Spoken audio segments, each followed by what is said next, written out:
Sarah, I got to ask your opinion on these Bengals because I'm so torn right now. Because on one hand, I'm hyped for a team that's never won one to be in there, But on the other hand, there were some words said throughout this season that, I'm a Ravens fan, so it rubbed me the wrong way. So it's hard for me to root for the Bengals. Yeah, anytime you spend time on Twitter, it gets really hard to root for the Bengals because really hard because Eli and they lay it on thick. I mean, man, they get an inch of they get an inch of, or they get an ounce of recognition, and boy, do they take it. It's so tough. But I don't want to root for LA to win again. I mean, so where are you on the Bengals? And as far as like the Ravens strategy, do they have to look at the Bengals and say, they're the new Steelers. That's the team we're building to beat in the AFC North.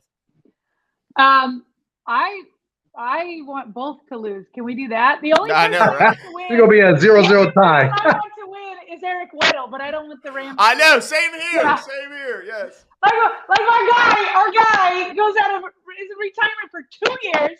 Oh, let me just come back in the NFC Championship game. I'll play all defensive snaps and I'll lead the defense in tackles. No big deal. And then I'll go to the Super Bowl. That's what you get. That's what you get out of a Ute, Sarah.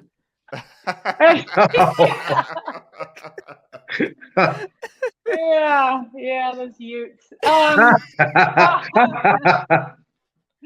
What's the question? What am I answering here? How do you feel about the Bengals? How do you feel about their play? Thank you. But here we go. But speaking, I have no problem. I do not like the Bengals. I do not like, as you guys have said, the fans who they're about to go in the Super Bowl and all they can think about is comparing him to Lamar Jackson. And it's so annoying. It's super annoying. And I'm sure our fan base is annoying too, at times and whatever. But it is very interesting. Okay, so to your question about one, yes, the Ravens have to build their roster thinking of the Bengals for sure. They're going to the Super Bowl. Yeah. They 100% have to do that, and they are already doing that. They already do that for all AFC North teams, but you'd have the Steelers, who are the major competitors, although Bengals have been for a while too. I mean, AJ Green has killed us, as we know, many times. But we don't know who the Steelers are going to be just yet. We know they're still going to be physical. We know what Tomlin is like, but without a quarterback, we don't quite have a complete identity. So you just have to beat them. What's interesting about Rams and Bengals is they have built their Super Bowl rosters in very different ways. Bengals are known for being cheap. People say that about the Ravens. The Ravens always go up to the salary cap. Bengals are frequently don't go up to the salary cap. Like you'd go into the season, they're like 50 million under the salary cap. Okay. They make me think of the inmates from The Longest Yard, like their facilities and stuff like that. You know what I mean? Yeah. Just like a dirt field with tumbleweed flying, just rolling across the field. Yeah. So, but they've built it by losing a lot and getting some really high draft picks. Could you imagine how many? Burrow was he? What was he? Number one overall. Yep. Number one. What was Jamar Chase? Number 6. 5. I thought 5 or 6. 5 or 6. Yeah. Could you imagine the Ravens having 2 that high, and then probably and many others that are in the middle or higher.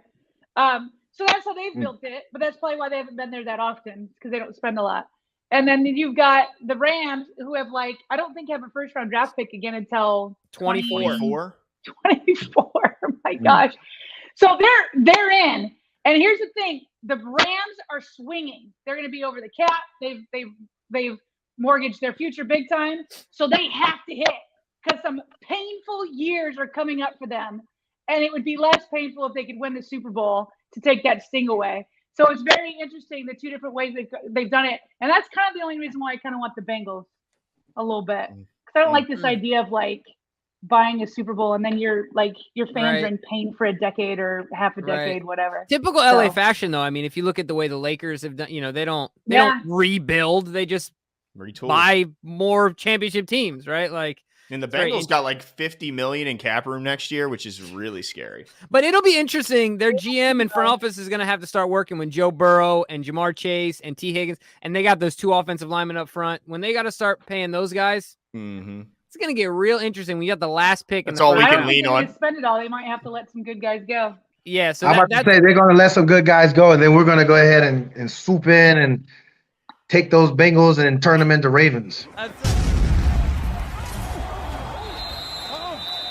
getting nervous because I'm here now.